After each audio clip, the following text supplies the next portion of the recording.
คนที่15เนาะนี่เนาะเนาะกำลังสิเปิด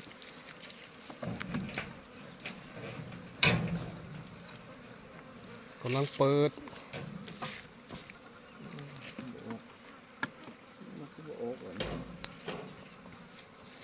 2 รอบสิออกแล้วเปิดมาลายเลยน้อยโอ้มันหลุนป้าเต็มแต่มันตกแล้วโอ้เต็มเลยมันตกตอนช่วงสงกรานต์แต่ตัวนี้น้ำยังมีเลยลายอยู่พี่น้องคนใหญ่ตัวล้นน้ำกันยังเต็มเลยเนาะน่าเสียดายมันโดนแต่น้ำยังมีอยู่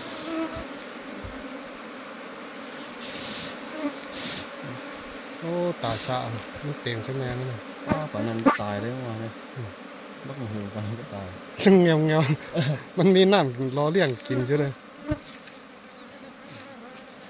เนาะ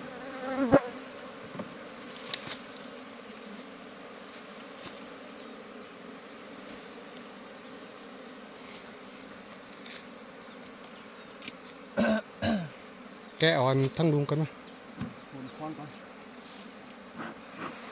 มันบินก่อนอันนี้พ่นให้แม่มันบินออกเนาะเพื่อป้องกันไม่ให้แม่มันตายหลาย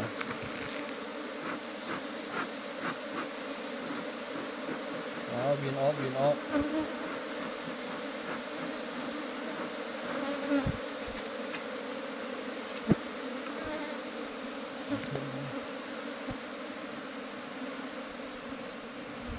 มันเต็มมันนั่นแหละ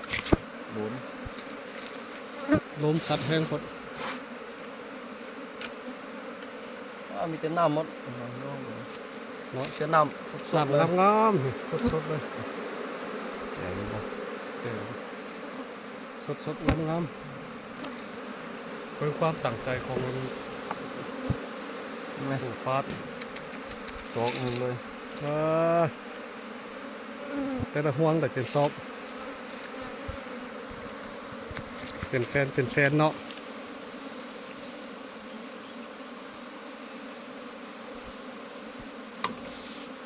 แฟนนี่น้ำสดเลยเลยบุเดียวสุดยอด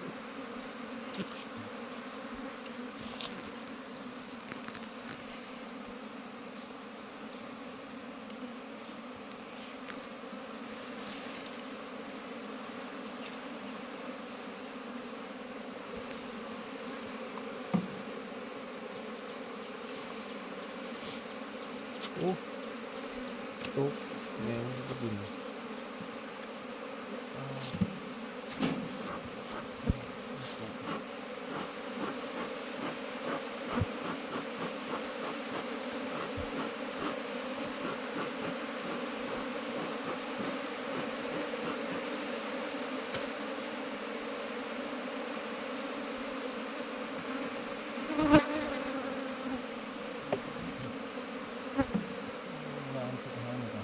เป็นห่วง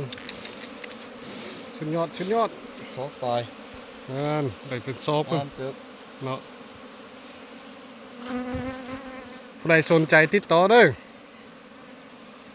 เบอร์โทร932303ตัว7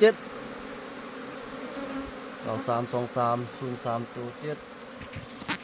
เบอร์โทร923203ตัวแล้วก็7ทั้งท้ายเนาะ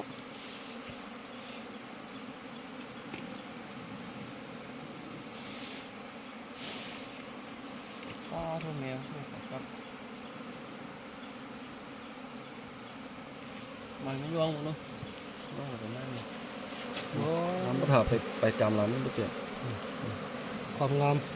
เนาะงานออก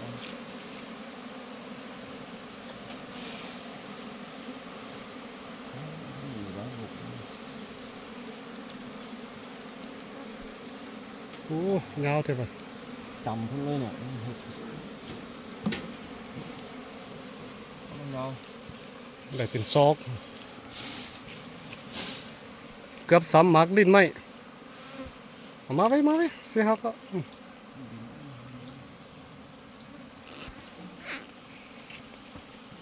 ที่จะหานี่